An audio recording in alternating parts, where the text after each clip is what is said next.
Bien, pues muchas gracias, señor presidente, señoras y señores diputados. Durante el debate de los presupuestos de la Generalitat para 2014, mi grupo ya tuvo la oportunidad de señalar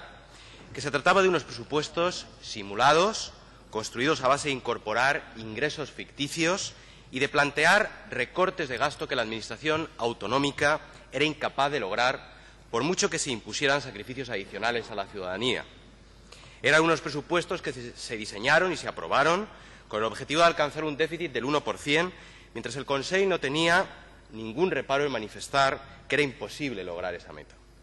Entre la publicación de los presupuestos en el Diario Oficial y la rueda de prensa del presidente Fabra, en la que manifestó claramente la necesidad de lograr 1.500 millones de euros adicionales en 2014 para lograr evitar el colapso de la Generalitat, no transcurrió más que unos pocos días, ni siquiera una semana. Un periodo de tiempo muy breve, es verdad, pero mucho menos tiempo que fue el que transcurrió en las pocas horas que necesitó el ministro de Hacienda para desautorizar al presidente de la Generalitat el día en que afirmó que había conseguido la receptividad del ministro de Hacienda a la hora de crear un fondo transitorio de compensación para cubrir ese hueco de 1.500 millones de euros. Desde aquel día han transcurrido casi 5 meses. 5 meses sin que se haya observado ningún avance, más bien al contrario. En este tiempo hemos escuchado al número 2 del ministro de Hacienda negar la deuda histórica a la Comunidad Valenciana, mientras defendía que la superficie, la dispersión o el envejecimiento de la población podían justificar las diferencias en financiación. Hemos visto al propio ministro, cuando ha descartado, entre sonrisas, por cierto, la posibilidad de otorgar carácter retroactivo al nuevo modelo de financiación autonómica, si es que finalmente se aprueba. Ninguna de las peticiones del Gobierno valenciano se ha atendido. El proceso de reforma de la financiación sigue abierto, vinculado a otro, al de la reforma fiscal, lo que no hace más que añadir confusión y complejidad a todo lo que está ocurriendo. Hay algunas autonomías que ya están planteando propuestas para la reforma y hay otras que se quejaban hasta hace muy poquito tiempo del modelo actual, que empiezan a pensar que mejor se quedan como están. El Consell dispone de 2 propuestas de reforma, la de los premios Jaume I y la de la Comisión de Expertos del Scores, pero no se decide por ninguna de ellas ni pone ningún tipo de alternativa encima de la mesa. Sigue agarrado a la crítica del modelo actual, pero no es capaz de ofrecer una alternativa ni a la sociedad valenciana, ni al Gobierno de España, ni al Consejo de Política Fiscal y Financiera. La moción que plantea mi grupo trata de poner remedio a esta situación y por eso lo que le pedimos a la Cámara es que efectúe el pronunciamiento que el conseller de Hacienda no quiso hacer durante la interpelación que precedió a la moción subsiguiente. Lo que proponemos a este Pleno es que se pronuncie a favor de los aspectos concretos de la propuesta de reforma del modelo de financiación que elaboró la Comisión de Expertos del Scores. Una propuesta que pretende desterrar de una vez por todas esa absurda discusión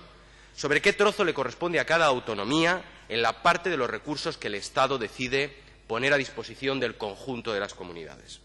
Una propuesta que plantea abrir un debate en profundidad sobre el orden de prioridad de los gastos que llevan a cabo las diferentes administraciones, asegurando la suficiencia de los recursos para llevar a cabo esos gastos y garantizando que aquellos a los que se otorgue carácter prioritario tengan también acceso prioritario a la cesta de ingresos públicos. Lo que mi grupo propone, en línea con las conclusiones de la Comisión de Expertos del SCORE, señorías, es una solución de Estado que permita que la sanidad, la educación y la protección social, en definitiva, los servicios públicos fundamentales, tengan prioridad en la asignación de los ingresos públicos y, en consecuencia, que las administraciones autonómicas, que son las que tienen que prestar la mayoría de esos servicios, tengan garantizados los recursos necesarios para ofrecerlos, sin entrar en un absurdo juego de suma cero en el que unas pierden lo que otras ganan. Y a fin de evitar que los cambios en la coyuntura económica puedan perjudicar a esos servicios públicos fundamentales, en nuestra moción recogemos también la propuesta, que está en el informe de la Comisión de Expertos, de crear un fondo de garantía del estado de bienestar que sirva como fondo de reserva de sus prestaciones durante los periodos de crisis. Sobre esta cuestión concreta no hemos oído ningún pronunciamiento del Gobierno valenciano. No sabemos si le parece bien, si le parece mal o si está a la espera de ver qué dice el ministro de Hacienda para definir su posición. Y podríamos habernos quedado ahí con la moción, pero hemos querido avanzar más porque nos preocupa seriamente la idea que se empieza a apuntar desde el Ministerio de Hacienda cuando se señala que la ampliación de los recursos con que cuentan las comunidades autónomas podría traducirse en la cesión de más competencias normativas en materia fiscal. ¿Por qué nos preocupa? Porque todas las comunidades no tenemos la misma capacidad de generar ingresos.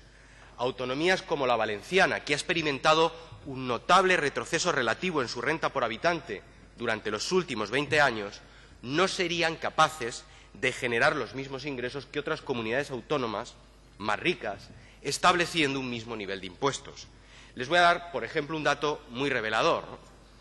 En 2011, en Andalucía, se incrementó el IRPF para las rentas superiores a 80.000 euros. Y en las mismas fechas, en Cataluña,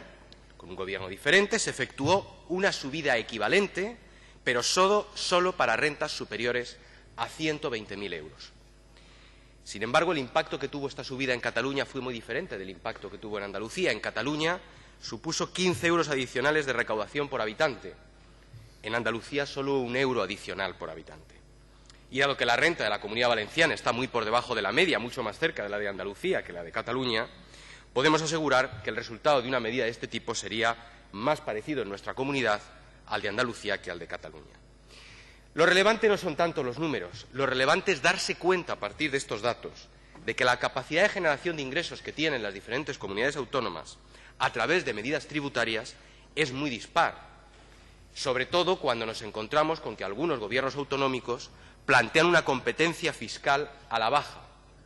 que consiste en establecer tipos impositivos más bajos, con los que generar más ingresos, aparte de arrebatar contribuyentes a otras comunidades autónomas, a base de arrebatar contribuyentes.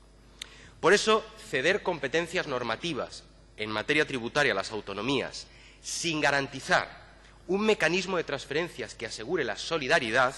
sería, a nuestro juicio, un mal planteamiento, que además resultaría perjudicial para la Comunidad Valenciana, pues nos conduciría o a tener impuestos más altos para recaudar lo mismo que recaudan autonomías más ricas, o a disponer de peores servicios. De ahí que nuestra moción también insta al Gobierno valenciano a rechazar cualquier propuesta de reforma del modelo de financiación autonómica que lleve aparejada la cesión de una mayor competencia normativa a las comunidades autónomas en materia tributaria si no lleva aparejada la garantía de una solidaridad efectiva entre los distintos territorios. En particular, lo que le exigimos al Consell, a través de nuestra moción, es que se oponga a propuestas que permitan el ejercicio de la competencia fiscal a la baja y que otorguen mayor capacidad recaudatoria a las comunidades de mayor nivel de renta, sin arbitrar mecanismos de compensación suficientes en aplicación de ese principio de solidaridad. En último lugar, y no menos importante, nuestra moción insta al Consell de la Generalitat a dirigirse formalmente al Gobierno de España solicitándole el reconocimiento y la compensación de los déficits de financiación estatal acumulados, de forma que se establezca un procedimiento que garantice el resarcimiento de los mismos a través de un mecanismo muy concreto, que es la compensación de las deudas que la Generalitat ha contraído con el Estado durante los últimos años. No nos basta con que el conseller de Hacienda diga que le ha enviado una carta al ministro, porque ya hemos comprobado que esa carta ha servido para poco y que otras autonomías, como Extremadura, por cierto, beneficiada tradicionalmente en todos los modelos de financiación autonómica, donde siempre ha recibido recursos por encima de la media, ya ha conseguido primero reuniones, después negociación, luego reconocimiento de la deuda histórica y finalmente el establecimiento de un mecanismo de pago que se traduce ya en los presupuestos generales del ejercicio actual, del ejercicio 2014. Mire, yo no voy a criticar a los extremeños por haber conseguido lo que han conseguido, ni siquiera al Gobierno de España por haber atendido la solicitud de Extremadura, pero sí quiero demandarle al Consell de la Generalitat que se dirija al Gobierno de España exigiendo como mínimo lo mismo que el Gobierno de Rajoy ha otorgado a Extremadura, que es el reconocimiento y la liquidación de la deuda histórica. Y al Gobierno de Rajoy también le voy a exigir algo. Le voy a exigir que, en vez de negarse a ello o de responder con un lacónico tiempo habrá, se comprometa a reconocer nuestra deuda histórica, la deuda histórica con la Comunidad Valenciana, y a abonarla. Nada más y muchas gracias. Muchas gracias.